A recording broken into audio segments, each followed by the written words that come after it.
Great. All right. Good morning. Let's get the time started. So we are the Outliers, and this is our presentation. So firstly, we want to look at the existing market value and projected market value for both distributed energy resource owners and utilities. So as we can see across different technologies, overall, the projections are that the market value will be increasing in time. Specifically, we find that battery storage capacity is projected to increase about tenfold in the next 5 years, whereas solar capacity in the New York ISO zones is predicted to increase about 30%, and EV net peak load is predicted to increase about sixfold. So across all technologies, the market value is increasing.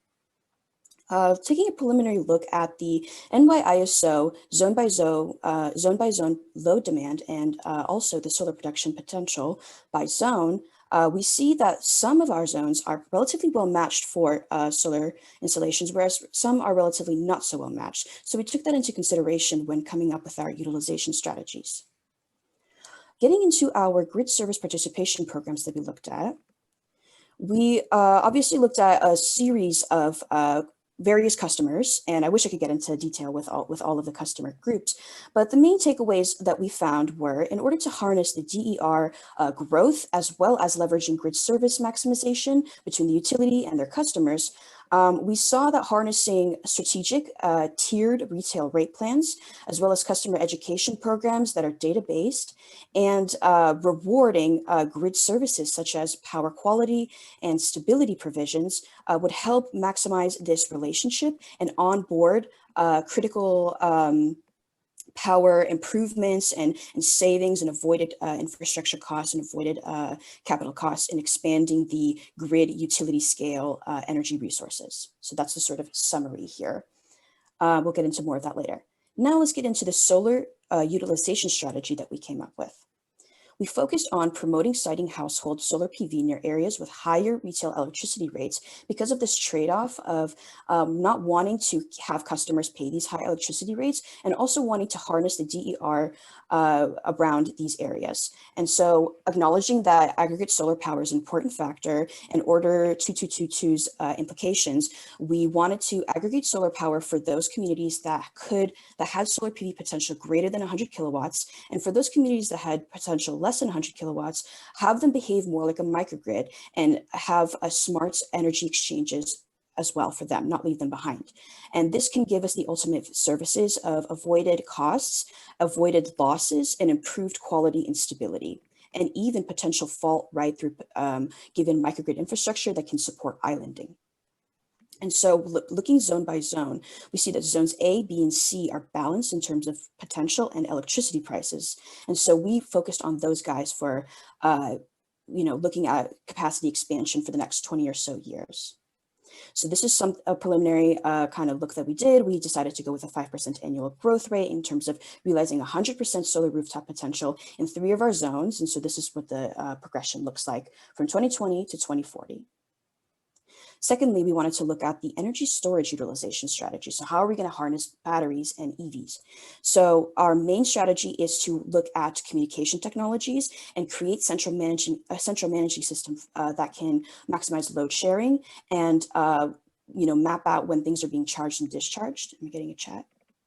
Okay, and so that was the sort of takeaway here, is to avoid various infrastructure upgrade costs by harnessing communication technology for charging and discharging. So we have various revenue streams that we wanted to look at, from EVs, residential storage, and grids. We'll just focus on one just in the interest of time. Or kind of novel idea here is to let residential storage buy and sell energy storage systems in order to create lower costs for customers and see if they can kind of do some pilots and also own power projects. Okay, getting into the business model now. The main takeaway here, our value proposition is to optimize energy distribution, to reduce energy waste, as well as a plan to redistribute excess energy to create a win-win scenario for the company and the customer. The channels we want to look at are regulatory bodies, going to them, looking at the NY-ISO zones with the most solar potential and harnessing that, and also looking towards third-party aggregators and how they can help sort of grease the wheels of this relationship. And also, so kind of the main takeaway here is the existing pains are relatively high electricity prices, solar rooftop owners who waste their extra solar energy, and lack of monetization methods for battery users. Using our business model, we can help lower the energy price. We can create smart systems that can harness this extra energy. We can create a bidirectional energy flow, and we can have the grid and batteries accept this energy. Sorry? We're out of time, so please wrap up so we can move to questions from the judges. Okay, great. So this is a revenue sort of projection throughout time. So thank you so much.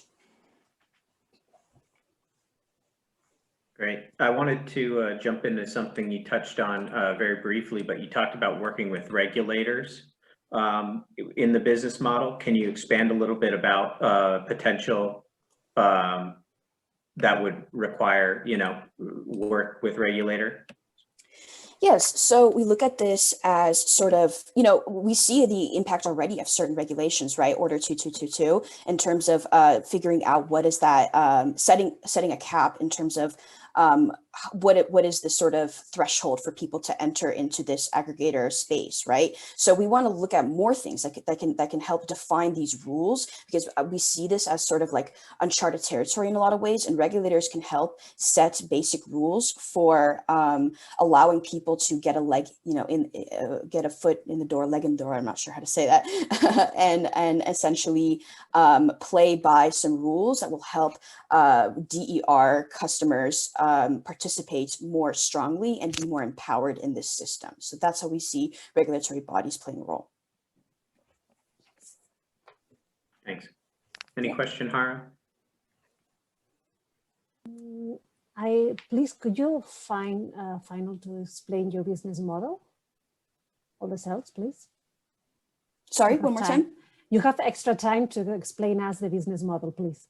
Oh, definitely. I'd love to get into that. So yeah, this is essentially summarizing all of the slides leading up to this, right? So essentially, we want to look at our key partners, our buyers who use solar and battery services. And so, as well as EV users who charge their vehicles and want to contribute to the grid. So essentially, our business model is harnessing on doing something with excess energy and using communication technology, load predictions to avoid building in physical infrastructure, because we know that what the infrastructure is physically dated. So that's the sort of mentality going behind this.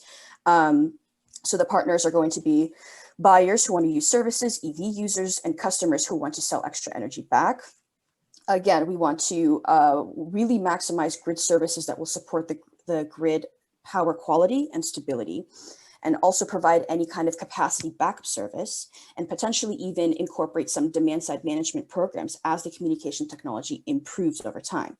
Of course, we're using all of our renewable energy resources, as well as markets and rates, and smart inverter technologies as well for implementing this business model.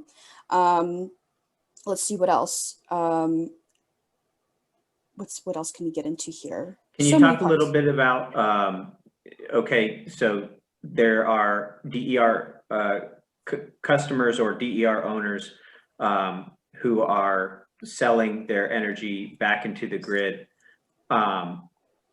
What is the value proposition for customers who essentially are on the grid but don't have DERs? How are they affected by this sort of ecosystem changing? And, are they just receiving benefits from the services that DER owners are providing?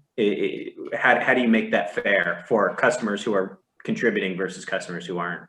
Yeah, that's a great question. We thought very deeply about this. So we kind of, that problem resurfaced when we were looking at which zones were more or less attractive for expansion in the DER, which ones have higher solar potential, basically, right? So we found 3 zones that had more potential and 3 zones that had less potential. And so what to do with those other zones, right? How do they actually benefit? They still have higher electricity prices.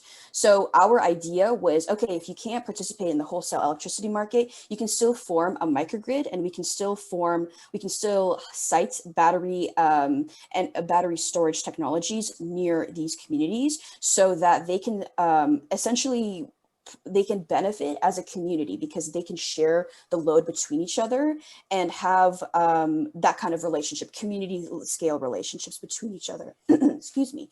And so it won't be so much the individual households that benefit, that have the PV. It's more that they can contribute to community scale power sharing and storage. And as a community, they can experience a greater power quality, experience better stability, experience potential for fault ride through. And also, you know, from a utility perspective, we can incentivize this relationship with special rates. So in that community, in that example, who is making the initial expenditure to install the battery? That's a great question. So we looked at a couple of revenue streams and we looked at some pilot programs where even the utilities are trying to kind of roll up their sleeves. Sorry? We're out of time. Please wrap up. Okay. So long story short, we're looking at a number of people. More interestingly, a utility can even participate in this and make sure that they are a key player. They can purchase and sell back these technologies. So anybody can get involved. Okay. Yeah. Great. Thanks for the presentation. Yeah. Thank you guys so Thank much. you. Yeah. Take care.